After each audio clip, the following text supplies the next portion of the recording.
Hello again. Our next speaker is Dr. Julius Lux, whose talk is entitled Python All a Scientist Needs. Okay, so thanks a lot. So I'm Julius Lux, and I'm at the Miller Institute at the University of California at Berkeley, and also part of the Berkeley Center for Synthetic Biology. And I wanted to describe to you today how I've been using Python in the past few years in our scientific everyday life. So the two main points that I want to drive home is that we've been using Python as a complete scientific programming platform, that's Python and its associated community modules. And I want to go over kind of a case study on a recent comparative genomics paper we did, in which each aspect of the computational workflow was done in Python. And kind of the overarching goal I have is to try to convince you that not only is Python practically useful for scientists in everyday research, but actually itself promotes good scientific practice and good scientific programming practices. Okay, and I should mention that there's kind of a more detailed article version of this talk at the following URL, which is on all the slides. So if you have any questions into the science or the more into the code, you can check it out there or ask questions.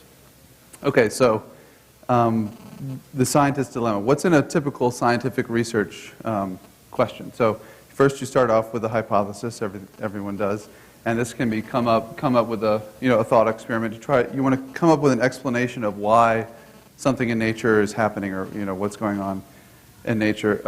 In the case of comparative genomics, the hypothesis we might have is that two organisms are related. Okay, so how are we going to prove this hypothesis? So in comparative genomics, you want to look at genomic DNA sequences, for example, and you can compare the DNA sequences, and if they're the same or very similar, then you can say, yes, our hypothesis was true, and these organisms are related. If the DNA sequences are very different, then you can conclude that the hypothesis was wrong, and if it's somewhere in the middle, you have to do some advanced analysis to figure out what happened. Okay, so but how do we, in practice, start to address this question? So it starts off with raw data, and so in this case, we're going to deal with genomic sequencing data.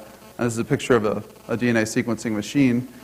And what you do is you plug in your DNA molecule into the machine, and actually what the machine does is measure fluorescence intensity. So if you can see on the right-hand side, you see a bunch of colored peaks.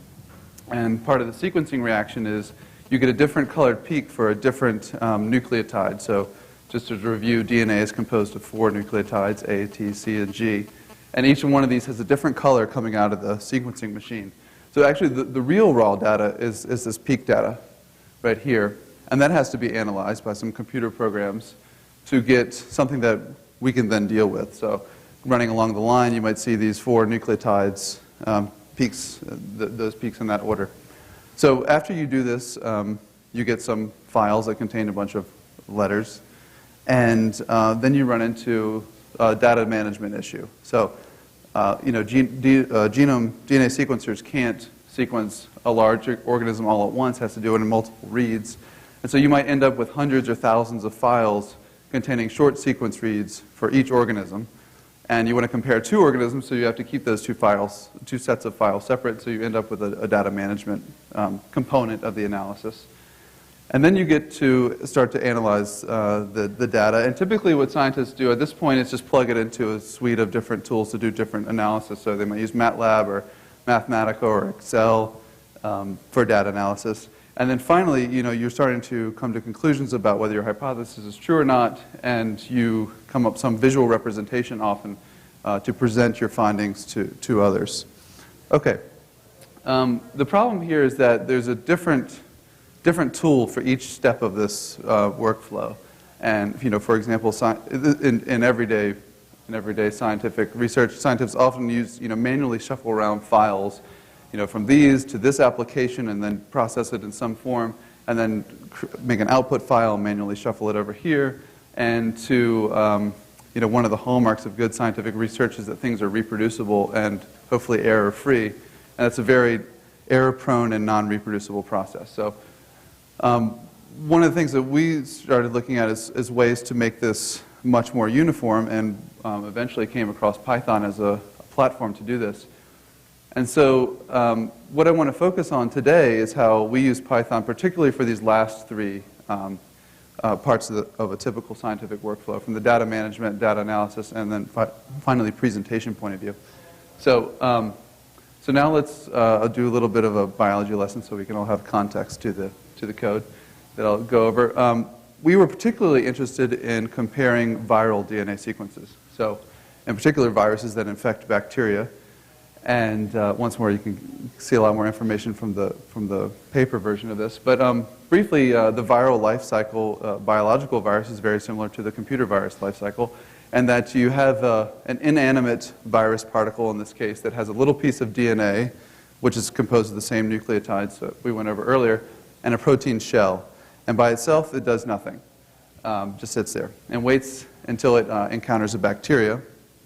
And what happens is the DNA of the virus is injected into the bacteria, and the DNA encodes for proteins that when these proteins are made by the host cell, they take over the host cell and start to command it to recreate more copies of the viral DNA and more copies of the proteins to form the viruses.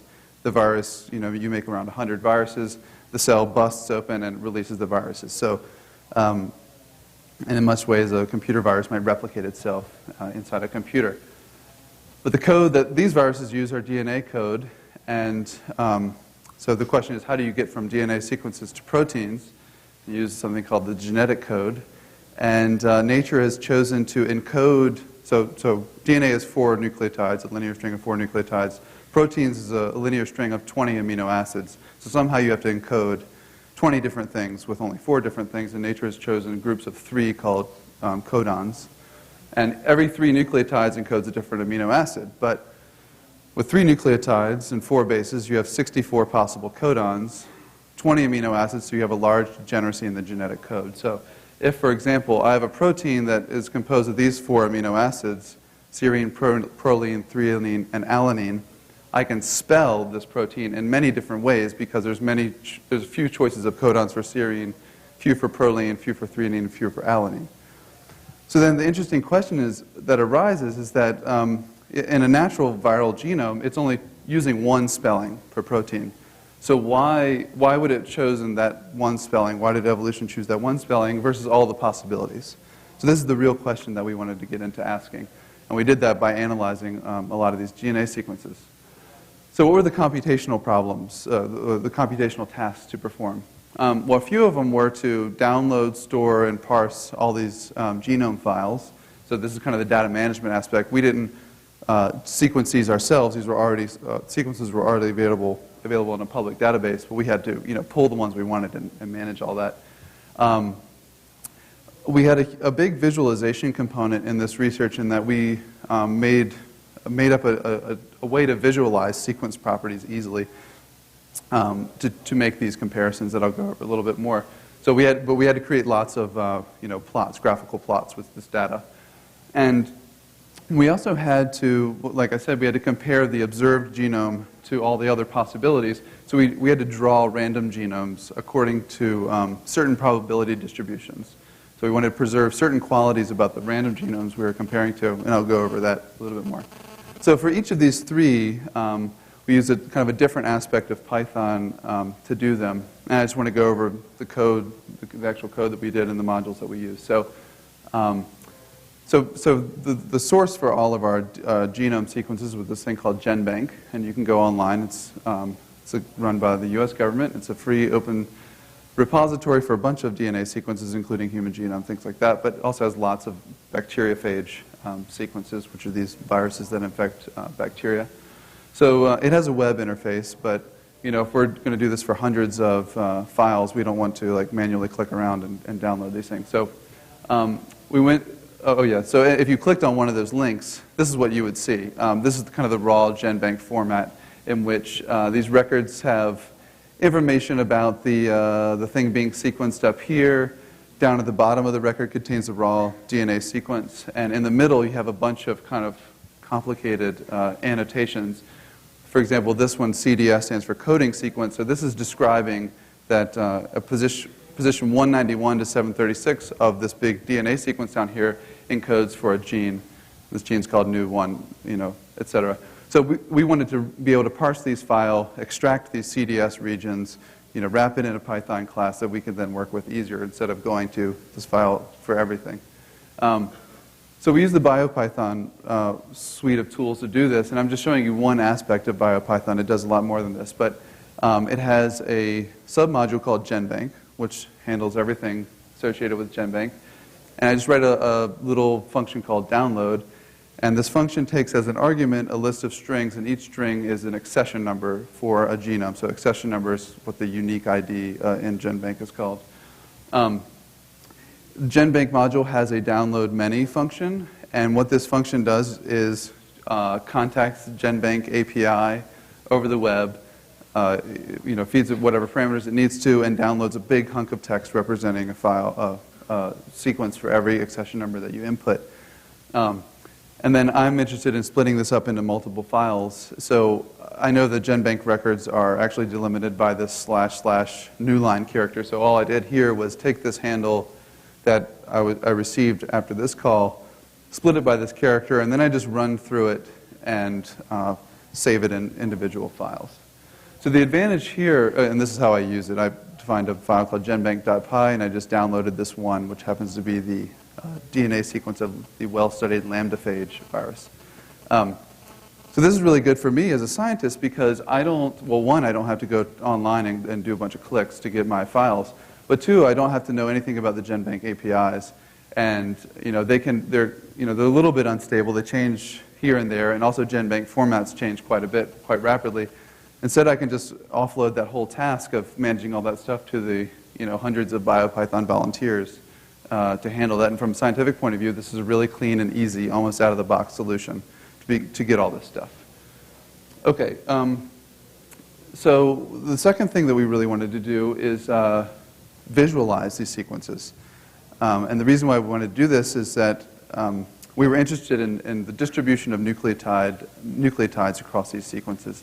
So for example, in biology, kind of the 4 nucleotides can be grouped into 2 groups. One are the A's and the T's, and the others are the C's and the G's for various reasons. And often biologists are interested in where are the C's and G's? Are they uniformly spread all over the genome, or are they in clusters? And so typically people do kind of moving window averages or look at these sequences by eye, but we didn't want to do that. Your typical viral genome is around 40,000 base pairs.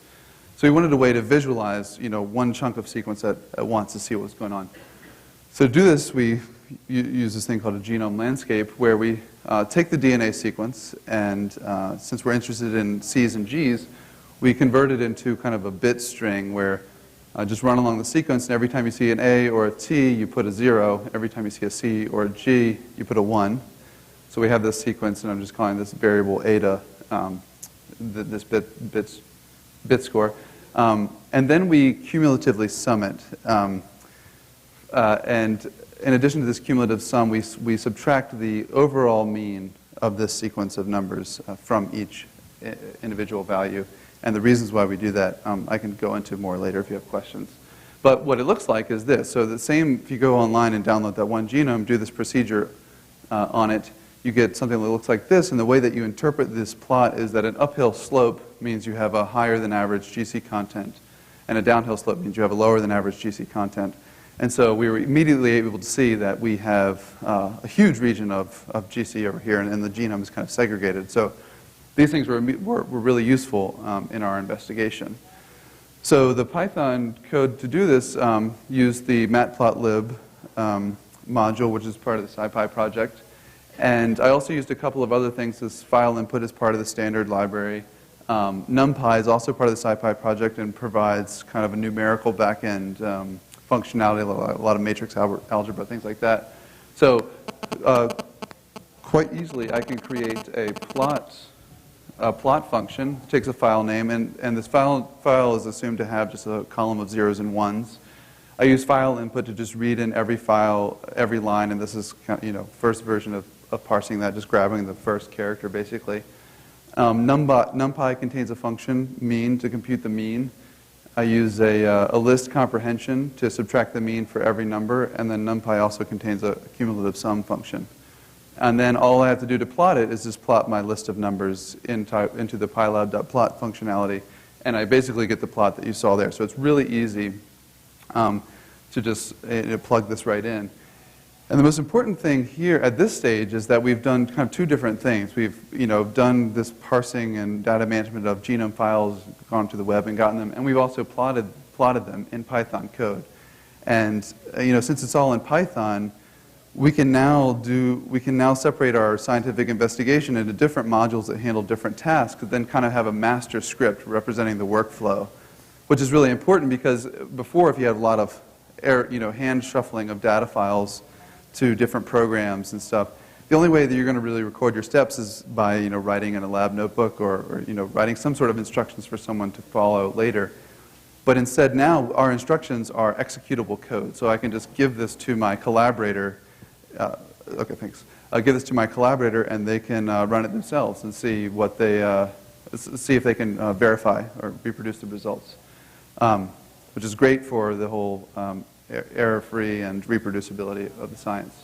And the third thing I want to talk about is how we drew these random genomes. In this case, I want to address the concern that Python may be too slow for scientific applications. So a lot of scientists will say, okay, my investigation requires this one speed critical thing. I'm just going to do it in C or Fortran, and and because I need to do that part in C or Fortran, I'm going to do everything in C or Fortran, which ends up being disastrous. So here what we did is we found a speed issue in our code, and we decided to use SWIG, which stands for Simple Wrapper and Interface Generator, to interface with a little C program that performed the fast code. So here we wanted to draw random numbers according to a certain distribution. So let's pretend that our genome, our observed genome, has 20% A's, 20% T's, 30% C's, and 30% G's. If this is the case and we draw a random genome, we don't want to. It doesn't really make sense to compare the observed genome to a random genome that is only composed of C's and G's. Like that would have never happened for the observed one. So we actually want to preserve this overall nucleotide frequency. So the algorithm to do this is pretty simple. You just tilt these probabilities on its side and put it on a number line, because one thing that we can do is draw random numbers uniformly on 0 to 1. And the size of the bins is exactly equal to the probability of observing that nucleotide. So if I draw a random number R here, and it's between 0 and 0.2, I return an A. Or if I draw an R here, and it's between 0.4 and 0.7, I return a C. So all you have to do is draw random numbers and figure out which bin it fell into, and you're guaranteed to statistically reproduce this distribution. So the Python code to do this uses the random module in the standard library. I define a seed function which seeds the random number generator, and I define this draw function which takes a distribution, and in this case it's just a list of floating point numbers representing the individual probabilities here. And I started off with my sum variable, which is going to tell me which bin I'm in. It starts at 0 on the left-hand side. I draw R, and I just run through the distribution, and I increment sum by the different values of the distribution, and as soon as sum is less than the current value, I just return that index in this case. So pretty simple algorithm, but we had to do it a ton. We wanted to draw, in the order of 1,000 random genomes for each genome, so you quickly have to do a lot of this. So we extracted this part of our Python code into C using SWIG. And so the first step of doing this is actually really easy. You just write C code that does exactly the same thing. So it even looks similar in this case. And then the second part you need to do is tell SWIG how to marshal data between Python and C. And in this, so you define a SWIG interface file. And this is what it looks like. It's a little bit verbose. It's not as nice as Python, but you get the speed, so it's worth the effort. So you define your module here. So if my previous module was called discrete distribution, I'm going to call this one C, discrete distribution. And then you define a type map, which in this case it's going in, so it's marshalling data from Python to C. And it just does things like checks to see if it's a Python list, and if it's not, throw an error, and then just unpacks this list and puts it into a C pointer array. And at the very end, I just declare my C interface in the same way. And then I can do something like, instead of import discrete distribution and whatever what my master scientific workflow was, I just import C discrete distribution as discrete distribution. None of the code changed, but I've got the speed benefit. So this is really great because now you can advocate a scientific development cycle, which is like prototype all your ideas in Python, which is much faster, much easier to deal with, and identify the speed critical issues, refactor the code to get them into kind of modular form, and then just put it in C or C++ and use Swig. This is much better than saying I have to draw random numbers, so now I need to write a parser for GenBank files in C, which will take the average scientist like 2 months to do, instead of just using the BioPython utilities. So just to wrap up, I hope I've convinced you that not only was Python useful in each of these specific areas, but also because of that, it promotes good scientific practice by having kind of uniformity of code, easy to read, and easy to share with collaborators. So, yeah. Oh, okay. So, any questions? Oh, okay. I'm actually done here. Okay. Does anyone have any? I'm actually finished with this. Yeah.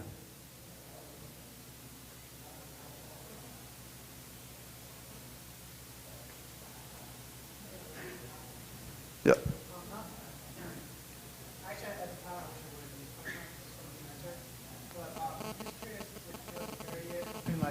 Like BioPython, like BioPerl, and Yeah. why you chose obviously Python language. Yeah. Why you chose BioPython. Yeah, so I actually used to use a lot of Perl and BioPerl and things like that. And the BioPerl project is much more mature and has, in a way, they're kind of two different communities. So the BioPython community they both have kind of facilities for handling DNA sequences. But after that, it's been whatever the community's special interest is. So the BioPython community has lots of protein crystallographic information. The BioPerl community has other things. And they're not quite one for one. So like the BioPerl project is written in a very Perlish way. So all their things, it doesn't really translate over much. In this case, I thought BioPython had enough for what I needed, and Python being a much better language to use. I would rather use a worse version of a module and use Python than have to use Perl, basically.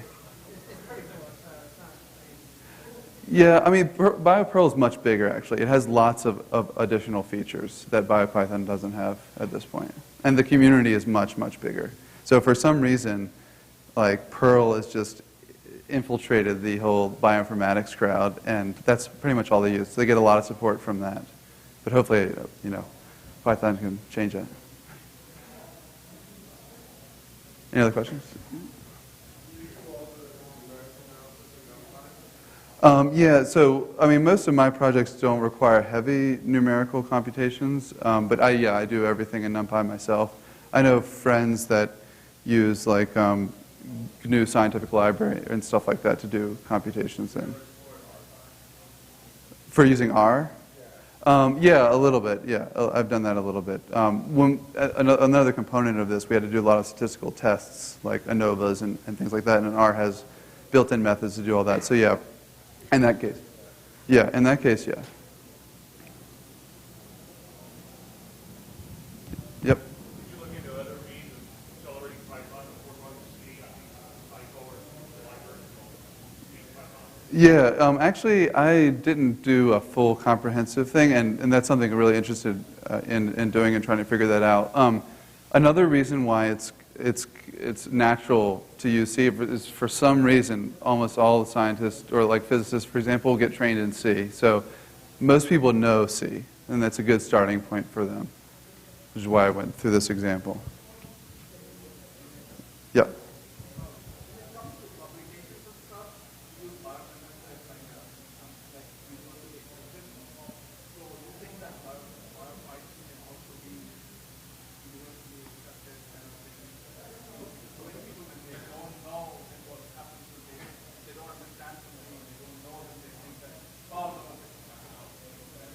Yeah. No, I think it's going to gain in acceptance. I mean, there was just a paper in late December in PLOS Computational Biology was like a tutorial of how to use BioPython. And so I imagine that will increase its ability to be used in investigations. I mean, in this investigation, which was also published in PLOS Computational Biology, we made it very clear that we use BioPython and we use Python for everything. So we didn't get any problems with the reviewer for that, actually. Anything else? Something in the back?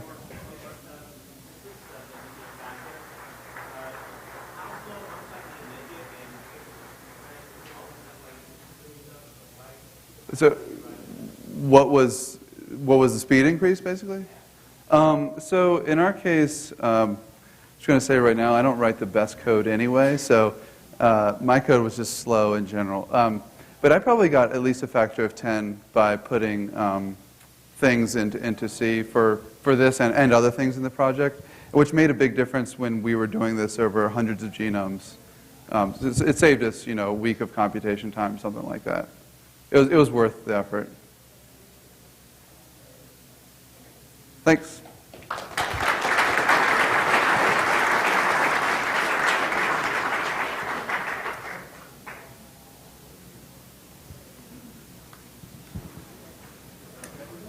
Yeah.